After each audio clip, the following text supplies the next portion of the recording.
Good evening. Welcome to my live stream. Today's Wednesday. I'm here 3 times a week, Monday, Wednesday, and Friday, 10 p.m. Amsterdam Central European Time, playing for you, inviting guests, talking about music, showing videos of other artists I love. So thanks for tuning in tonight. If you are on Facebook, please do me a big favor and share this live stream. It reaches a lot of people when you share, and I'm sure again that many of your friends will probably also be music lovers. So I would really appreciate if you would share this live stream, and also you can also subscribe to my YouTube channel and hit the bell icon. There are many, I upload videos frequently, and can also listen to all my albums or most of my albums on Spotify. So yeah.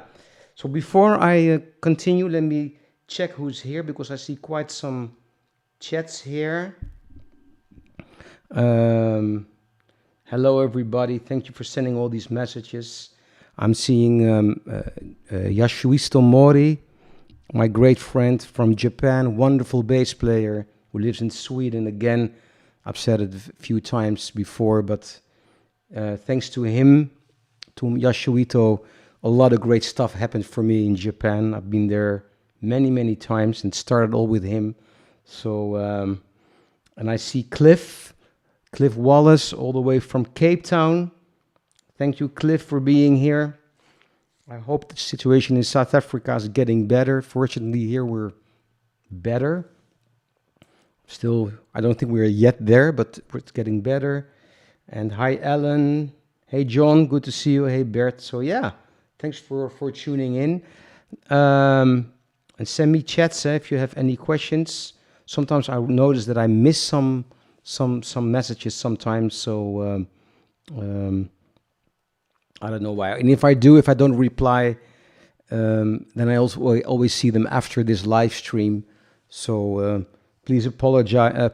I apologize if I don't get to read all the messages. All right. So I'm turning to the keyboard. Whoops. Live streaming, no technician, doing everything yourself. Sometimes it's a bit messy. Sorry about that. The reason I'm here with the keyboard is that I want to talk a little bit tonight about composing. And I have people ask me this question often, to talk about composing, and I want to show you 3 examples of composing. I'll play some of my music, or at least of part of my compositions. And there are so many ways to compose. And I'm not an orchestral composer, not really. I love orchestral sounds. That's why I use the keyboard a lot. But I'm more talking about in composing songs and how I look at this. Before this is not like a composing class for arrangers or orchestral composing, all of that. It's really more like song-based how I look at things. And I sometimes see questions coming in. Hi, Esther. Thanks for tuning in. So, yeah. For instance, if I talk about composing, it can come from different ways. So the songs I've composed and which I write, there are a couple of approaches. For instance, I hear a melody and I take it from the melody and I develop the melody. I think what makes a composition good is that there's a kind of repetition or an answer. If you listen to the great classical music, there is like a theme, and the theme is being developed, and that's what I love about good composition. That's what I try to approach. So, for instance, this song, which maybe few of you know, is called Miron. I started with I I remember that I heard this melody like this. So it was like, okay, this is a melody. Yeah. And then I had the bass note.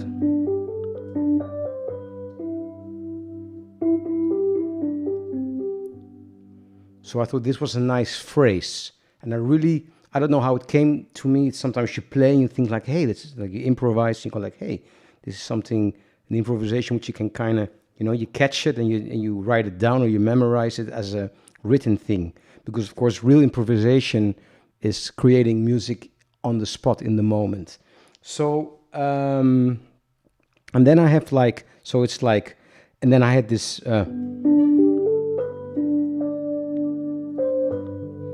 I harmonized it a little bit.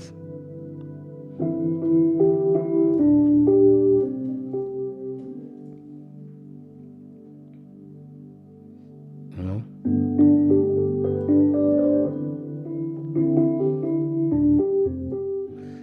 And then I thought, okay, this is a nice start, but now you need kind of an answer and a development. So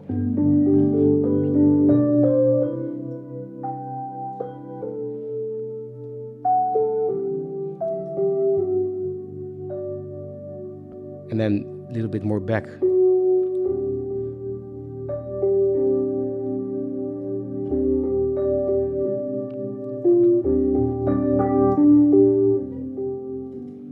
So that's how I have it like in kind of 3-4 segments.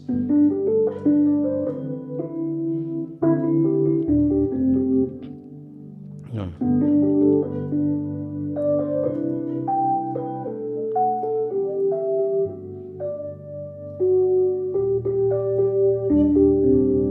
Well, this is like an A section.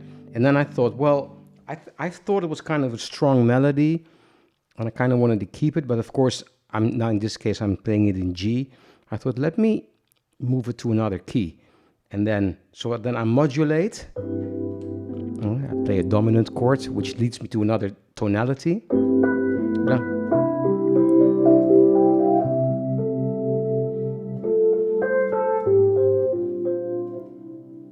So that's actually more or less the same thing, but then in another key.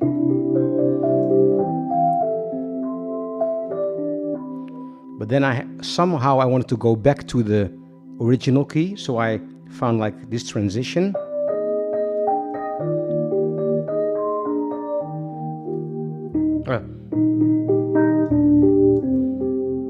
And then I'm back.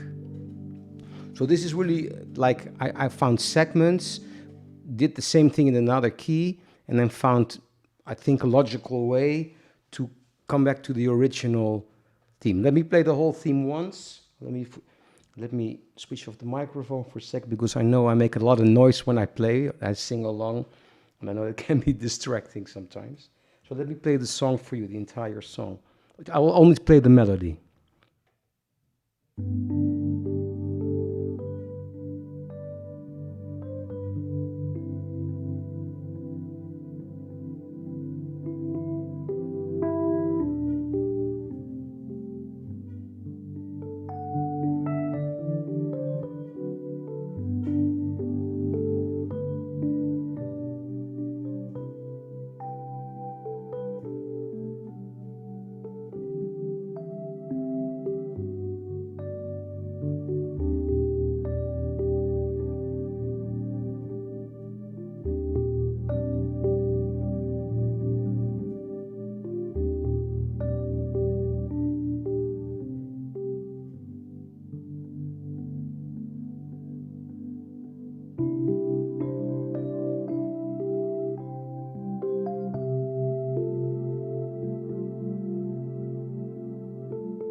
So this is a example of composition I wrote, really starting out with a melody and developing this melody.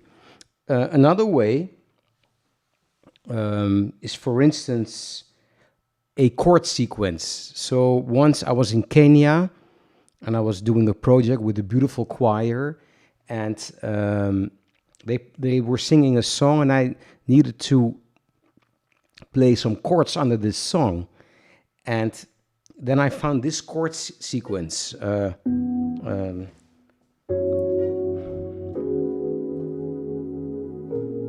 So this is F sharp sus, for those of you who know what I'm talking about. F7 altered to B flat minor. So.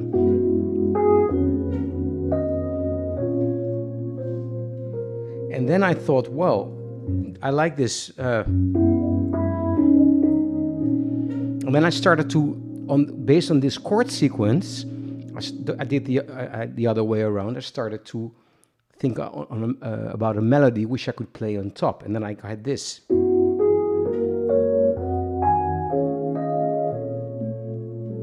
And I thought, this is a nice opening. And I developed.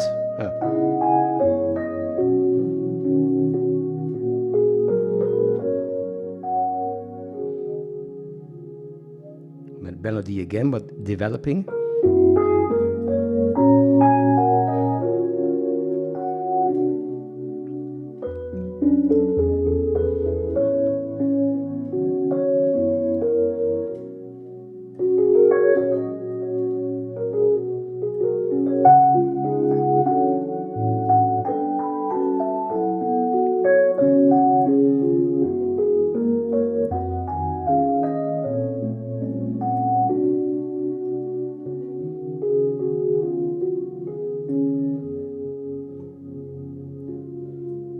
So,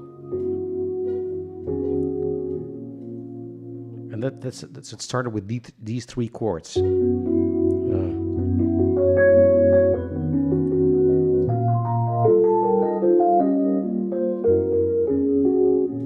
yeah, so that and then developing it from that way. So in this case, I really had a chord sequence, and I composed a melody on top. The other way around. Sometimes you can have like a rhythmical idea, like a 12/8,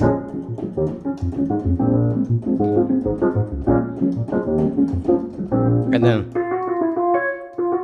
kind of Chopin kind of thing, but then rhythmically.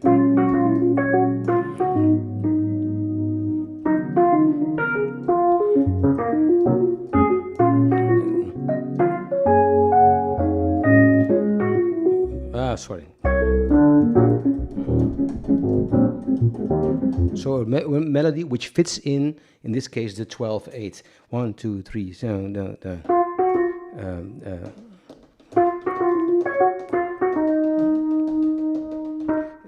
Divided in the 12/8. So there's many ways to do this. Let's see. If I see many comments here.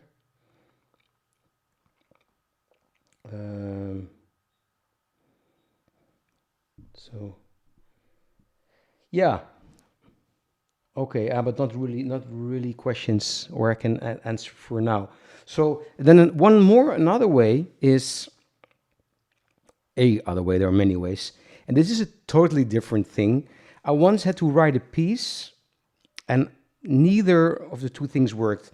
Working from a chord sequence and writing a melody on top, or having a melody and writing chord. I had to be honest, I just wasn't too inspired. Sometimes that happens, and but I kind of had to write something, and then what I did, I took two dices. For those of you, dices is in Dutch is dobbelstenen, and in Spanish it's dados. To play games. I threw them. Of course, you have 1 to 12, and this is a note 1 to 12. So I took, and then I wrote a couple of like 5 uh, melody notes and 2 bass notes. So the final result was this. So 1, 2, 3, 4, 5. And the bass was, well, and I thought, wow, this is kind of ugly because it goes parallel and it's not really nice. Usually in music, it's kind of this this counter movement, when you see music visually, usually works better. Also, when you see orchestral parts, how people arrange them, right?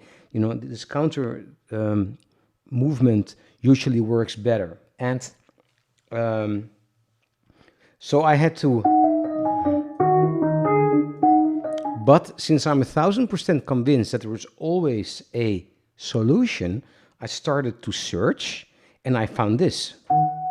So the challenge was to make this thing, this bass line, kind of sound more aesthetic.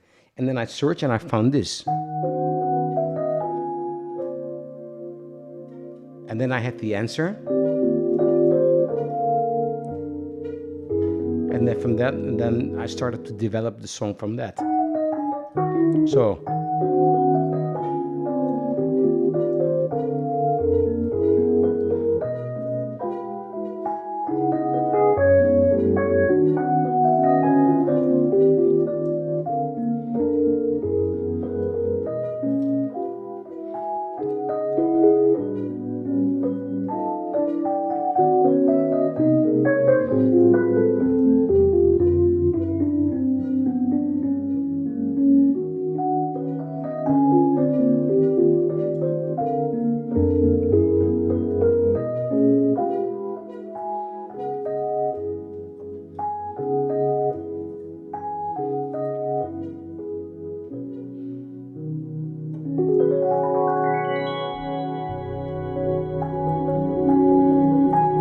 So another way, like throwing dice. And so these are like 3 different ways of composing, thinking from a melody and then the chords, or a chord sequence writing a melody, or something totally random by, for instance, throwing dice and challenge yourself and to make something sounding out of like random notes. The last one is a fantastic way if you are stuck and you're a composer, to just open yourself up and write something completely new. It really was a big eye opener for me. So okay, so yeah, well, a little bit about composing. I'm going to go back to the piano. Let me know if you have any questions.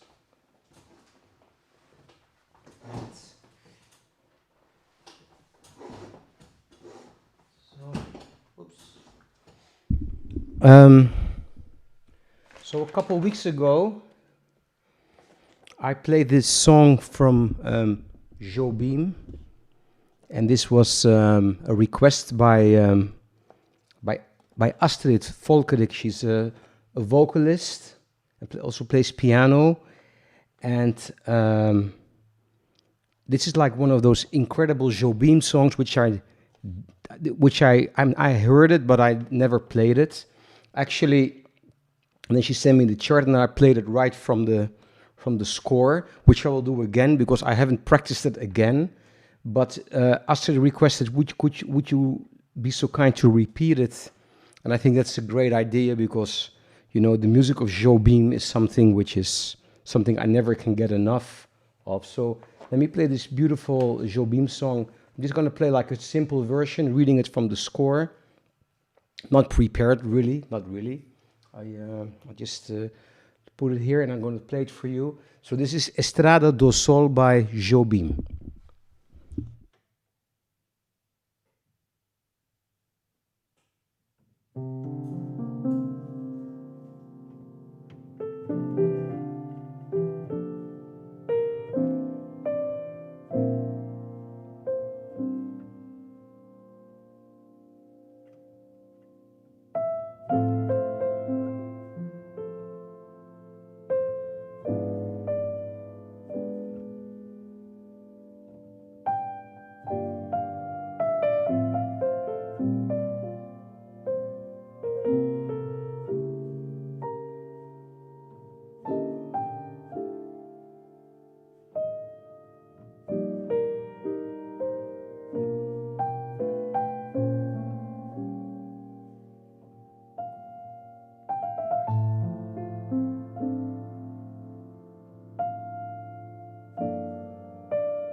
Estrada, Estrada do Sol.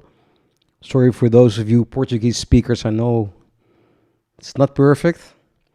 What a beautiful song by Jobim. I just played very basic, the basic chords, the basic melody, not too much fooling around, because I did it on purpose just to kind of demonstrate how incredible Jobim already, the basics, the kind of basic stuff he wrote is already so beautiful. And the more you start, I think, messing around with the chords, it doesn't make sense. Really, I said it before.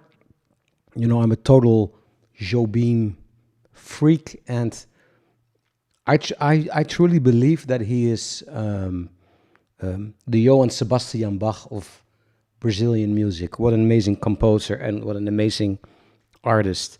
And also, I mean, most of you know, of course, Girl from Ipanema, the One Note Samba, all these, Orfeu Corcovado, all these songs. But he wrote literally thousands of songs which are fairly unknown, especially outside of Brazil. And it's amazing. Also, when you go to, there is a website, it's called jobim.org or tomjobim.org, and there's all the sheet music for free. It's like a library for free down, and you can study. It's really amazing. It's a fantastic website. They made it in Brazil, and you can access it for free. It's just amazing. So I'm very grateful for this website. So check it out. Yeah, let me see the comments here. Hi Astrid, you're welcome. My pleasure. Hi Sandia, thank you for all your nice comments and always watching my live stuff and my broadcast. Sanjana, she's a fantastic singer from India. Really amazing. Great improviser, and yeah. So hi Linda, thanks for being here. So thanks for all your reactions. So I see I'm live streaming on multiple platforms, on Facebook, on YouTube. So I see on Periscope. So I see chats coming in from all these platforms. So you probably won't see them all, but I can read them here, just so you know what's going on. All right, I'm going to play something with this really nice drum app. It's called Rhythm. And, all right, so it's also, this is not the moment to check my mail, but I'm going to play something for you with a kind of also Brazilian rhythm, totally different thing. And I'm going to mix it with something maybe unexpected for you, which comes from the operatic world, so to speak.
Yeah, so here's some Brazilian rhythm with this really nice rhythm app combined with some Carmen from George Bizet. This actually is from my project Opera Meets Jazz, which I also recorded with the Metropole Orchestra. You can actually listen to the album on Spotify. It also features the amazing soprano Clara McFadden. Please check it out. So before I'm going to call it for today, I would like to thank you again for watching and for listening. I'll be back on Friday at 10 p.m. Central European time, Amsterdam time. So again, if you like this stream and you're on Facebook, please share it with your friends. I would really appreciate it. Follow me on YouTube, Instagram, Twitter. I'm on all those social platforms. Let me know if you have questions, if you have a request. And again, I would like to thank you for watching, for listening. Love you all, and hopefully see you on Friday. Thank you. Good night.